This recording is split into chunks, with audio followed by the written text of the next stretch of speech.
আসসালামু আলাইকুম। যথারীতি আপনাদের সামনে উপস্থিত হয়েছি সংবাদপত্রে প্রকাশিত প্রতিবেদন উপস্থাপন করার জন্য। এখন যে প্রতিবেদনটি আপনাদের সামনে উপস্থাপন করছি সেই প্রতিবেদনটি করেছে আমার দেশ পত্রিকা। দৈনিক আমার দেশ থেকে আপনাদের সামনে প্রতিবেদনটি উপস্থাপন করার চেষ্টা করছি। চলুন দেখি আমার দেশ কি প্রতিবেদন করেছে। বাংলাদেশ ব্যাংকের নতুন গভর্নরের নিয়োগ বাতিলের আহ্বান, টিআইবি। বাংলাদেশ ব্যাংকের নতুন গভর্নর মোস্তাফিজুর রহমানের নিয়োগ বাতিল করার দাবি জানিয়েছে transparency international Bangladesh, TIB. TIB জানায়, ইতিমধ্যে বাংলাদেশ ব্যাংকের নিয়োগ নিয়ে বিভিন্ন মহলে সমালোচনা শুরু হয়েছে। একজন ব্যবসায়ী ও বিতর্কিত ব্যক্তিকে সেখানে নিয়োগ দেওয়া হয়েছে। সরকার তার নিয়োগ বাতিল করে যোগ্য ও দক্ষ একজনকে নিয়োগ দিবেন। বৃহস্পতিবার বেলা 11:30টার দিকে রাজধানীর ধানমন্ডি মাইরস সেন্টারে টিআইবির প্রধান কার্যালয়ে সরকারের সুশাসন ও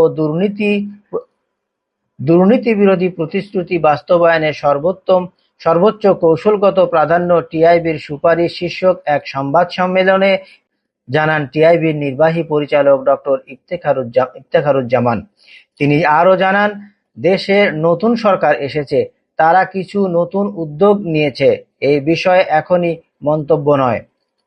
সদ্য বিদায়ী দুদকের চেয়ারম্যানের পদত্যাগের বিষয়ে জানতে চাইলে তিনি জানান, জুলাই সনদের দুদক গঠন ও কার্যাবলী নির্ধারণ করা আছে।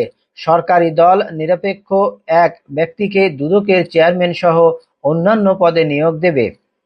সংবাদ সম্মেলনে এ সময় অন্যান্যদের মধ্যে উপস্থিত ছিলেন টিআইবি উপদেষ্টা ডক্টর সুমাইয়া খায়ের, পরিচালক মোহাম্মদ তৌহিদুল ইসলাম ও পরিচালক মোহাম্মদ বদিউজ্জামান প্রমুখ। টিআইবি যে দাবিটা করেছে অত্যন্ত যৌক্তিক দাবি, কারণ বিএনপি যে সিদ্ধান্ত নিয়েছে এই সিদ্ধান্ততে সাধারণ মানুষ, যারা সাধারণ দেশের নাগরিক, তারা খুবই হতাশ হয়েছে। কারণ একজন ঋণখেলাপি ব্যক্তি এবং যার কোনো অর্থনৈতিক বিষয় বা ব্যাংকিং খাতে কোনো ব্যাংকিং খাত পরিচালনা করার কোনো বাস্তব অভিজ্ঞতা নাই, সেই ব্যক্তিকে নিয়ে এসে বাংলাদেশ ব্যাংকে গভর্নর পদে বসিয়ে দিয়েছেন। এটা আসলে অত্যন্ত দুঃখজনক। শুধু অনভিজ্ঞ সেটাই বলবো না, উনি একজন ঋণখেলাপি বলেও কথিত রয়েছে। তো এই ধরনের একজন ব্যক্তি দিয়ে বাংলাদেশ ব্যাংকের গভর্নরের পদকে বিতর্কিত করার মতো যে কাজটি করেছে, এটা বিএনপির জন্য মোটেই শুভকর হবে না, কারণ এটা কোনোভাবেই করা উচিত হয়নি।